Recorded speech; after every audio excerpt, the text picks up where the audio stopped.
আমি বললাম, মা আমি জানি বাবা তোমাকে ঠিকমত খুশি করতে পারে না। তুমি আমাকেও তো বলতে পারতে যে তোমার এই কাজ করার কি দরকার, যখন ঘরে একটা জোয়ান ছেলে আছে। মা জিজ্ঞেস করল, রোহিত তোর কথার মানে কি? আমি বললাম, মা তুমি আমার কথার মানে ভালোই বুঝছ। আমি তো বাইরের কারো থেকে ভালোই, তাই না? মা বলল, তুই আমার ছেলে, আমি তোকে এসব কি করে বলবো? তুই কি পাগল হয়ে গেছিস? আমি বললাম, মা এখন সেই দিন চলে গেছে যখন এসব কথা ছেলে মেয়েদের থেকে লুকিয়ে রাখা হতো। এখন তো সবাই ঘরের মধ্যে কারো না কারো সঙ্গে নিজের ব্যক্তিগত কথা শেয়ার করতে পারে। মা বলল, না রোহিত, এটা ঠিক না। যদি বাইরের লোকেরা জানতে পারে এই ঘরে মা ছেলে কি করে, তাহলে আমাদের জ্যান্ত রাখবে না। তোর লজ্জা করা উচিত আমার সঙ্গে এমন কথা বলতে। আমি বললাম, মা লজ্জা কিসের? তুমি যখন এই কাজ করতে লজ্জা পাওনি, তাহলে আমার কি করে লজ্জা হবে? আগে নিজের দিকে তাকাও, তারপর আমাকে লজ্জার কথা বলো। আমি আরও বললাম, মা তাছাড়া তোমার আমার কাছে লজ্জা করার কিছু নেই। আমি তোমাকে আর বাবাকে খেলতে দেখেছি। আমি এটাও জানি যে বাবা তোমাকে ঠিকমত খুশি করতে পারে না। আমি শুধু এই অপেক্ষায় ছিলাম যে তুমি আমাকে এটা বলবে। মা বলল, মনে হচ্ছে তুই পাগল হয়ে গেছিস। নিজের ছেলের সঙ্গেও কেউ এসব কথা শেয়ার করে? তুই কি মেজাজে আছিস? আমি বললাম, মা আমি সেই মেজাজেই আছি যে মেজাজে তুমি আছো। তোমার যদি লজ্জা থাকতো তাহলে তুমি এই কাজ করতে না। আগে তোমার লজ্জা না হলে আমার কি করে হবে? এখন আমার মনে হচ্ছিল যে মাকে মানাতে একটু জোর করতে হবে। মা এমনিতে মানবে না। আমি ফোনটা বের করে বাবাকে কল দিয়ে দিলাম। মা সামনেই বসেছিল। আমি মাকে বললাম, এখন আমি বাবাকে বলছি আর এটা রেকর্ড করছি। তুমি একটু ধৈর্য ধরো। যেই বাবাকে কল দিলাম, মায়ের মুখের রং উড়ে গেল। তার ভাবভঙ্গি বদলে গেল। মা বলল, ফোন কাট। আমি বললাম, না মা, এখন না। তুমি অনেক দেরি করে ফেলেছ। মা তাড়াতাড়ি বলল, রোহিত তোর সব শর্ত আমি মেনে নেব। ফোন বন্ধ কর। কিন্তু ততক্ষণে বাবা কলটা ধরে ফেলেছে। বাবা বল রোহিত। আমি বললাম, বাবা তুমি কবে ফিরছ? বাবা বলল, কোনো কাজ ছিল? আমি বললাম, হ্যাঁ বাবা, কাজ ছিল। তবে তুমি ঘরে এসে বলবো। বাবা বললামই তো এখন এসেছি। কাজ শেষ করে 1 সপ্তাহের মধ্যে ফিরব। আমি বললাম, ঠিক আছে বাবা গু, আর কলটা বন্ধ করে দিলাম। তারপর মাকে বললাম, মা আমিও তোমার সঙ্গে সেই কাজটা করতে চাই যেটা সেই আঙ্কেল রাতে তোমার সঙ্গে করছিল। আর হ্যাঁ, আমি কোমল আর রিয়া, আমার 2 বোনের সঙ্গেও সেই কাজ করতে চাই। যদি তুমি বাধা দাও, তাহলে এই ভিডিওটা আমি বাবা আর তার পুরো খানদানকে দেখিয়ে দেব। মা এখন আমার কাছে ভয় পেয়ে গিয়েছিল, কারণ সে নিজেই দোষী ছিল। মা বলল, রোহিত তোর বোনেরা এখনো ছোট। আর তাদের তো বিয়েও করতে হবে। তুই আমার সঙ্গে যা ইচ্ছে কর, কিন্তু তোর বোনেদের সঙ্গে না। আমি মাকে কি বলবো যে কোমলের সঙ্গে আমি আগেই অর্ধেক কাজ করে ফেলেছি। আমি মাকে বললাম, মা তোমার চিন্তা করার দরকার নেই। তুমি আমার বোনের কিছু বলো না। আমি নিজেই তাদের এটা বলবো আর আমার মতো করে তাদের মানিয়ে নেব।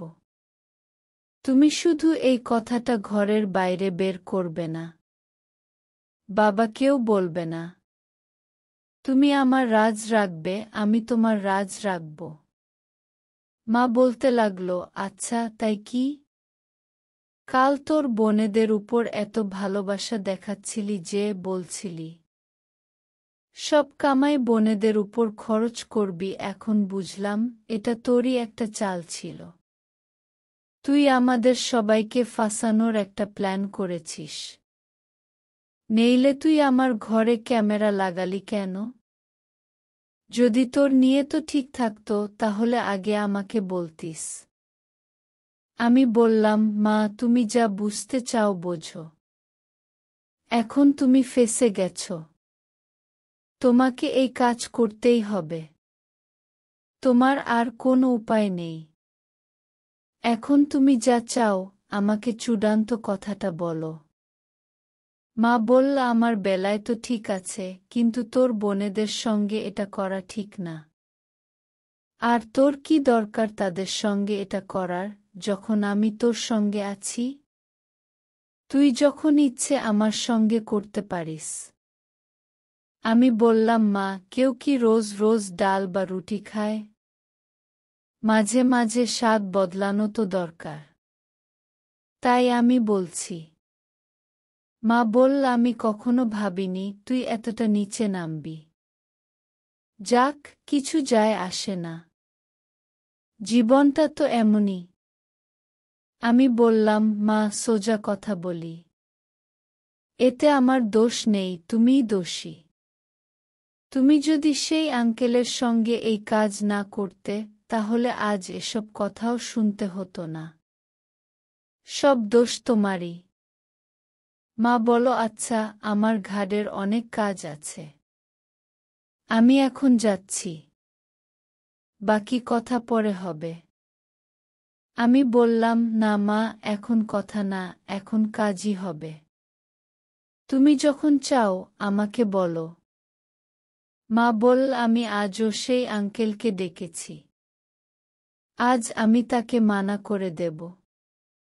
তুই রাতে চলে আসিস। আর আমাকে বারবার বিরক্ত করিস না। তবে আমি যখন ইচ্ছে সেই আঙ্কেলের সঙ্গে দেখা করতে পারব। আমাকে বাধা দিবি না।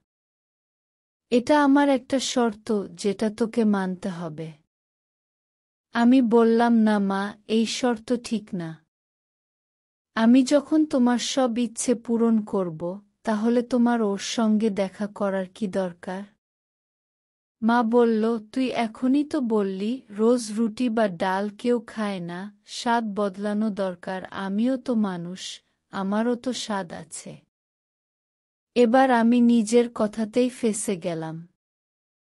কি জবাব দেব ভেবে পেলাম না। চুপ করে গেলাম আর বললাম, আচ্ছা, কোনো ব্যাপার না। পরে দেখা যাবে। তারপর মা উঠে ঘরের কাজে ব্যস্ত হয়ে গেল। আমিও উঠলাম আর রিয়ার ঘরে গেলাম। রিয়া আর কোমল লুডো খেলছিল। রিয়া বলল, ভাই তুমিও খেলবে? আমি বললাম, না রিয়া, তোরা খেল। আমি একটা মুভি দেখি। রিয়া বলল, ভাই আমরাও তোমার সঙ্গে মুভি দেখব। তারপর আমরা সবাই মিলে মুভি দেখলাম।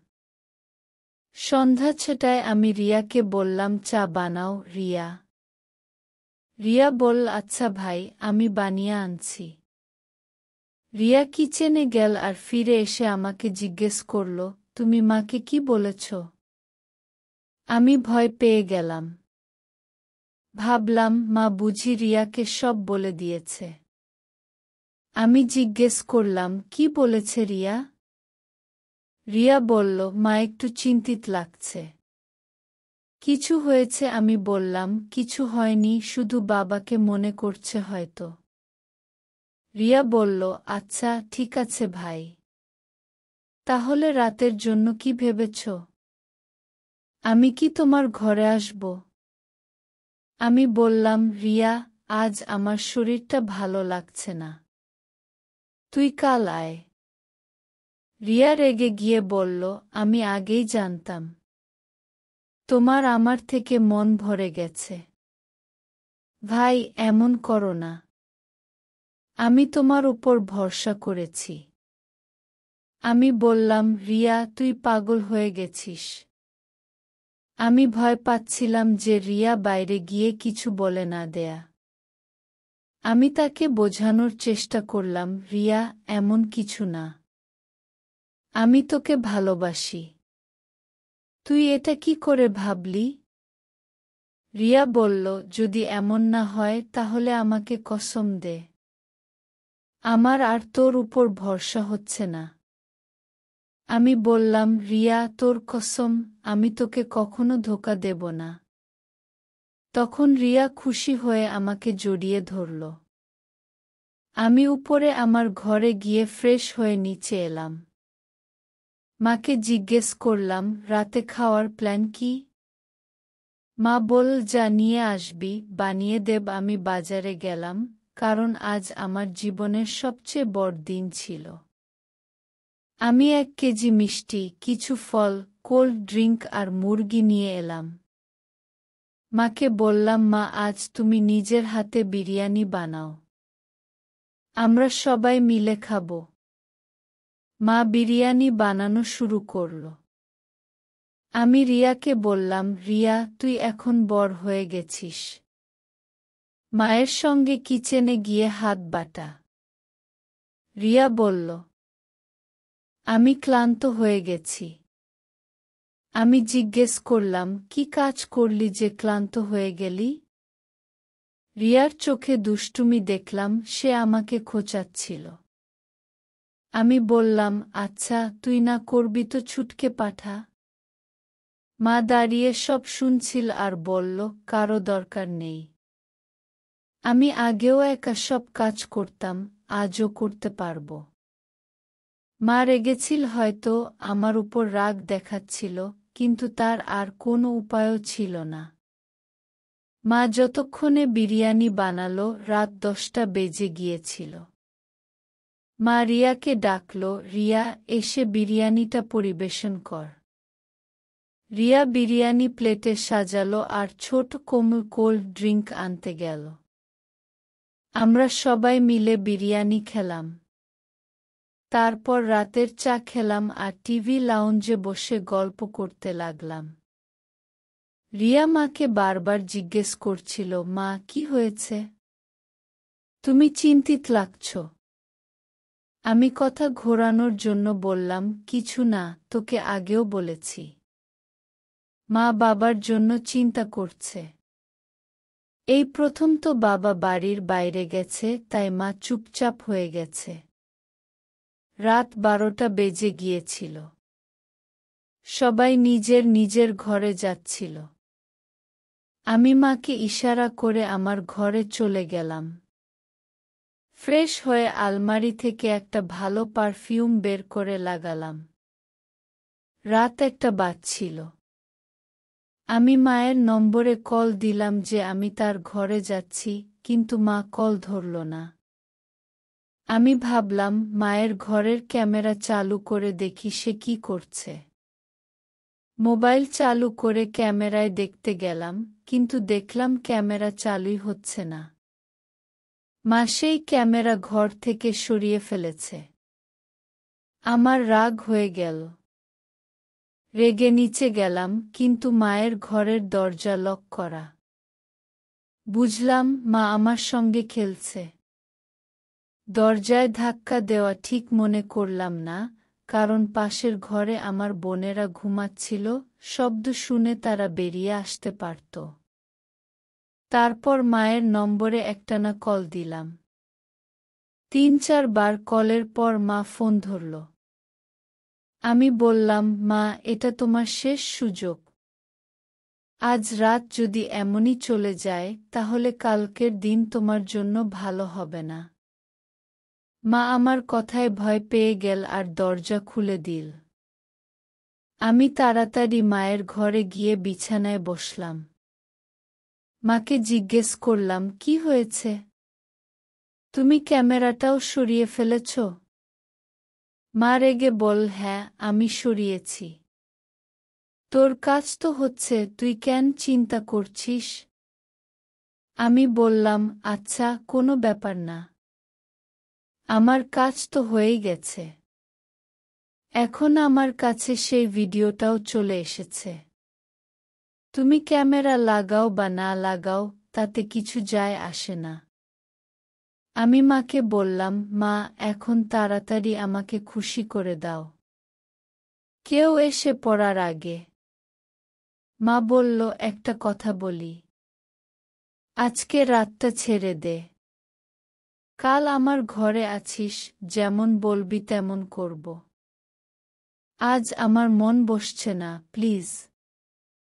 আমি বললাম, মা, এটা কি নাটক করছো?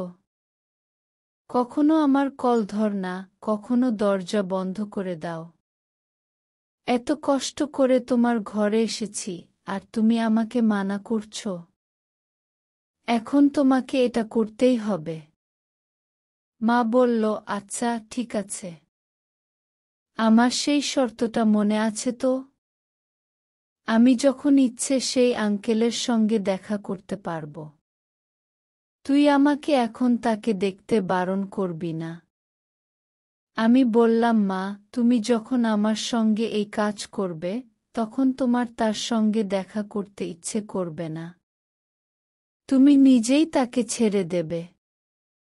মা বলল, না রোহিত, তুই জানিস না সেই লোকের মধ্যে এত শক্তি আছে।